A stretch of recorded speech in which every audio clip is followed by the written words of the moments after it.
चलो शुरू करते हैं फोर्स्ड मैरिज का चैप्टर 38।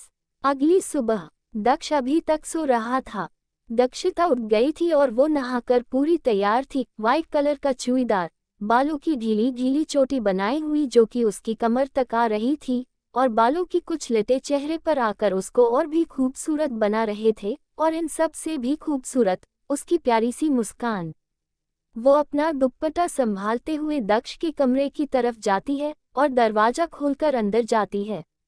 दक्ष बिस्तर पर उल्टा लेटा सो रहा था। शर्ट नहीं पहनी थी उसने, और माथे पर आते उसके हल्के हल्के बाल। दक्षिता खींची जा रही थी उसकी तरफ। वो धीरे से उसके पास जाकर बैठ जाती है और उसके बालों को पीछे करने लगती है। उसकी छून से दक्ष जाग गया था, पर वो वैसे ही आंखें बंद किए लेटा रहता है। दक्षिता को उस पर बहुत प्यार आ रहा था। वो अपना चेहरा उसकी पीठ पर टिका लेती है और अपनी आंखें बंद कर लेती है। दक्ष आंखें बंद किए ही बोला, क्या बात है, बहुत प्यार आ रहा है आज। दक्षिता मुस्कुराते हुए बोली, वो तो हमेशा ही आता है ना। दक्षिता के होंठों पर भी स्माइल आ जाती है।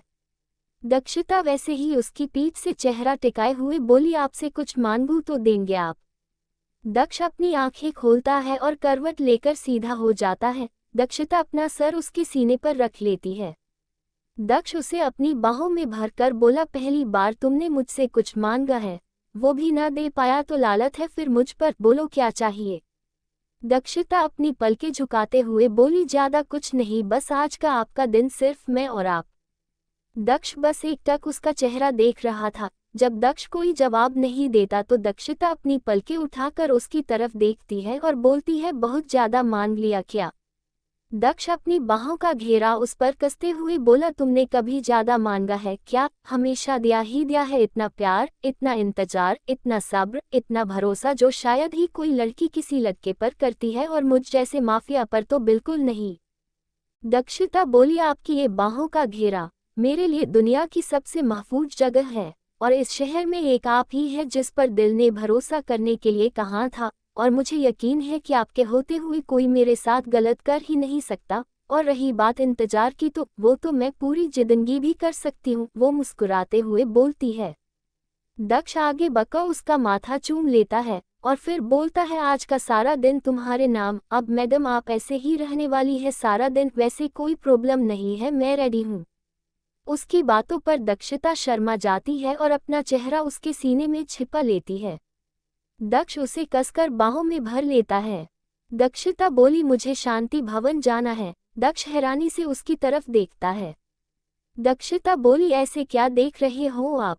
दक्ष बोला, मुझे तो लगा था कि तुम घूमने फिरने के लिए या मूवी देखने जाना है, ऐसा कुछ कहोगी। दक्षिता बोली, उन सब में वो सुकून कहाँ जो शांति भवन में है। दक्ष की मुस्कान और बड़ी हो जाती है। दक्षिता उसके ऊपर से उठते हुए बोली, अब आप जल्दी से तैयार हो जाए, तब तक मैं आपके लिए चाय नाश्ता बनाती हूँ। ये कहकर वो नीचे चली जाती है और दक्ष रेडी होने लगता है। कुछ ही देर में दक्ष नीचे आता है। तब तक दक्षिता टेबल पर चाय नाश्ता लगा चुकी थी। रामू भी वहीं पर था।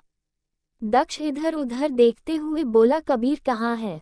रामू बोला, कबीर भाई तो कल रात को ही कहीं चले गए और बोल रहे थे कि कुछ काम है, 1-2 दिन में आ जाएंगे।